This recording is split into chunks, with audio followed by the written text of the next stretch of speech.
हमारे पंढरपुर के श्री नामदेव जी महाराज नित्य जाते और ठाकुर जी को जाकर के रोज बोलते, ठाकुर जी मेरे घर कभी जीवने आओ। श्री विठ्ठल भगवान ऐसे खड़े रहते।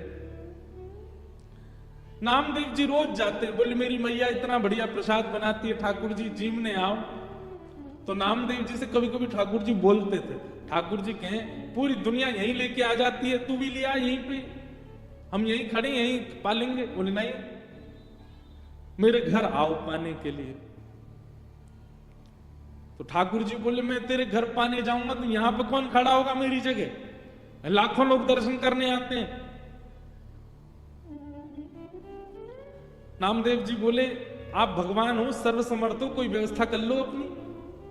भगवान बोले ठीक है कर ली हमने व्यवस्था। बोले क्या व्यवस्था? बोले मैं तेरे घर जाऊंगा पाने, तू मेरी जगह खड़ा हो जा। नामदेव जी बोले ये कैसे हो सकता है? भगवान बोले सब हो जाएगा, बस आज एक काम करियो, रात्रि में जैसी शयन आरती हो, शयन आरती के बाद छुप जाइयो पीछे आके, देखो ठाकुर जी की लीला। ये सत्य घटना है श्री नामदेव जी महाराज की। नामदेव जी छुप गए। रात्रि में शयन आरती के बाद जैसे कपाट बंद हुए, ठाकुर जी तुरंत मूर्ति मंत्र खड़े थे, मूर्ति से सहज हो गए और सहज उतर गए अपने आसन से। और नामदेव जी कहा तुम खड़े हो जाओ। खड़े हो गए नामदेव जी, बोले ऐसे खड़े हो जाओ हमारी तरह। हो गए खड़े। अब ठाकुर जी उनका श्रृंगार कर रहे हैं, अपनी जैसी पगड़ी पहनाई, अपनी जैसे वस्त्र पहनाए, अपनी जैसे पूरे हाथ पाम कर दिए। नामदेव अब हम जा रहे हैं तुम्हारे घर प्रसाद पाने, 2-4 घंटा में मंगला आरती होगी, खड़े रहना यहीं पे। और सुनो 2-4 बातों का ध्यान रखना। क्या? ये सुबह सुबह पुजारी आकर के तुमको ठंडे ठंडे पानी से नवाएंगे, ठिठर मत जाना, अंदर से ठंडी लगे तो भी रोक लेना। नामदेव जी बोले वो कैसे रोकूंगा? बोले हम नहीं रोक रहे इतने साल से, रोज रोज हमको भी नवा देते हैं सुबह 4 बजे, हम भी तो अपनी कंपन होता है रोकते हैं उसको। और सुनो फिर दूध से नवाएंगे तुमको, उसके बाद शहद डालेंगे तुम्हारे ऊपर। और फिर कभी पंढरपुर जाओ तो हमारे कहने से वहां की काकड़ा आरती, तो काकड़ा आरती में क्या करते हैं, दूध से जल से सबसे स्नान करने के बाद फिर ठाकुर जी को मुंह पे मक्खन लगा देते हैं, इतना सारा मक्खन मुंह पे। तो ठाकुर जी बोले स्नान आदि के बाद तुम्हारे मुंह पे मक्खन लगाया जाएगा, तुम्हारा मन तो करेगा कि मैं खा लूं, लेकिन जीभ निकालना नहीं बाहर, उसको लगे ही रहने देना। रामदेव जी बोले फिर तुम्हारा श्रृंगार होगा। और श्रृंगार के बाद पंढरपुर में हर दर्शनार्थी को अधिकार है कि भीतर मंदिर में जाके ठाकुर जी के चरण छू सकता है, अपना सिर वहां रख सकता है, सबको छूने का अधिकार है। बोले दुनिया भर के लोग तुम्हारे सामने आएंगे, सब लोग आकर के तुम्हारे चरणों में प्रणाम करेंगे, अपने दुख दर्द बताएंगे, सबकी सुन लेना, पूर्ण किसी की मत करना। तुमको दया भी आएगी, कोई रोता हुआ भी आएगा, कोई बहुत ज्यादा विचलित भी आएगा।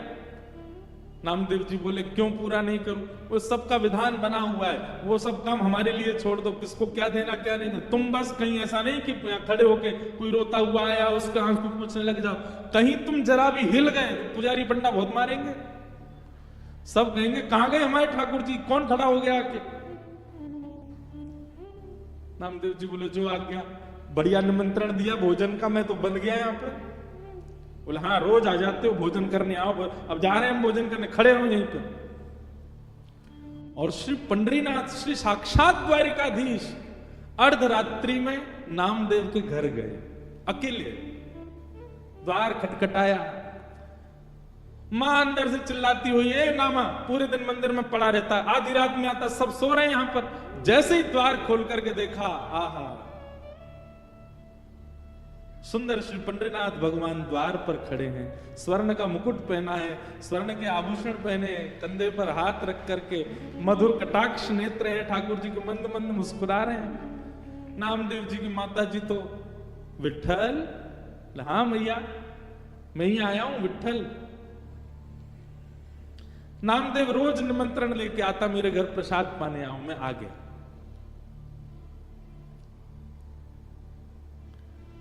नामदेव जी की माता जी ने चूल्हा रात में चेताया, खूब बढ़िया बढ़िया प्रसाद बना करके ठाकुर जी को अपने हाथ से पवाया। इतने में घंटे घड़ियाल बजने लगे, 3:30-4 बज गए, सुबह की मंगला आरती का समय हुआ। ठाकुर जी ने कहा मैया जल्दी करो। बोले क्या हो गया?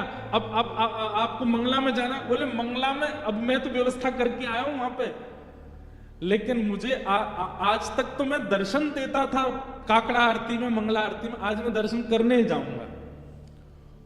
मैया बोली क्या करूं? बोले काली सौल लेके आओ। और मैया सौल लेके आई। ठाकुर जी ने अपने मुकुट उकुट उतार करके, आभूषण उतार करके, और काली सौल में बढ़िया स्वयं को लपेट लिया, किसी को पहचान में नहीं आवे। कारे कारे तो ठाकुर जी हैं, काली सौल और ओढ़ ली। अब तो निकल पड़े, दौड़ के जा रहे हैं देखने के लिए नामदेव कैसा लग रहा है मेरे स्थान पे खड़ा होके। दर्शनार्थी लाइन लगा करके खड़े थे, उन्हीं में ठाकुर जी खड़े हैं और दूर से ही निहार रहे हैं। नामदेव जी चुपचाप नेत्र बंद करके, हाथ बिल्कुल कमर पर, जैसे पंडरीनाथ भगवान खड़े होते हैं बिल्कुल वैसे ही खड़े। और ठाकुर जी दूर से ही देख करके नामदेव की बलियां ले रहे। आहा मेरो नामा कितना अच्छा लग रहा है। गर्भगृह में जैसे ही ठाकुर जी पहुंचे, ठाकुर जी के आते ही नामदेव जी को पता चल गया कि ठाकुर जी आए। सो नामदेव जी मन में सोचे सब प्रणाम कर रहे हैं कि ठाकुर जी प्रणाम नहीं कर रहे मुझको, मैं कैसे रोक पाऊंगा? ठाकुर जी प्रणाम कर रहे हैं। ठाकुर जी गए, नामदेव जी को देखा। नामदेव जी को देख करके जैसे ही नीचे सर झुकाया, नामदेव जी के नेत्रों से आंसू गिरने लगे। नाथ ये कैसी लीला कर रहे हो आप? बलैया लेने लगे। अद्भुत हैं बंधुओं ठाकुर जी। ठाकुर जी जैसा प्रेम कौन कर सकता है? अपने भक्त को अपने स्थान पर खड़े होकर उसके दर्शन करने आए। पहले तो खूब बलैया ली, और फिर उसके बाद ठाकुर जी बोले ए नामा तुझे नोच के भाग जाऊं? तू जोर से चिल्लाएगा, पंडित पुजारियों को पता चल जाएगा। नामदेव जी बोले ऐसा मत करो, मैं किसी को बताऊंगा कि आपने मुझे खड़ा किया, कोई मानेगा और नहीं। ठाकुर जी चिढ़ा रहे हैं नामदेव जी को, नामदेव जी घबरा रहे हैं। ऐसी लीला, इसको कहते हैं रास। क्या कहते हैं? रास। ये लीलाएं जब ठाकुर जी आपके लिए सहज हो जाते हैं, ठाकुर जी आपको प्रायोरिटी देने लग जाते हैं, ठाकुर जी आपके लिए यह भूल जाते हैं कि वे परमात्मा हैं, इसको कहते हैं रास। रास का मतलब नाचना नहीं होता। रास का मतलब इन गोपियों के लिए ठाकुर जी सहज हो गए। इन गोपियों के लिए ठाकुर जी ने अपना परमात्मा भेष त्याग दिया। इन गोपियों के लिए ठाकुर जी सरल बन गए, दीन बन गए, इसीलिए उसको रास विहार कहा।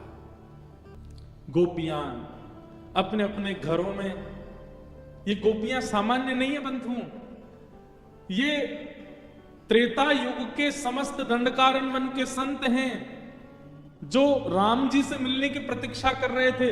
तब हनुमान जी ने जाकर के इनसे कहा आप सब लोग प्रतीक्षा मत करो, केवल राम जी का चिंतन करते करते अपने देह का त्याग करो।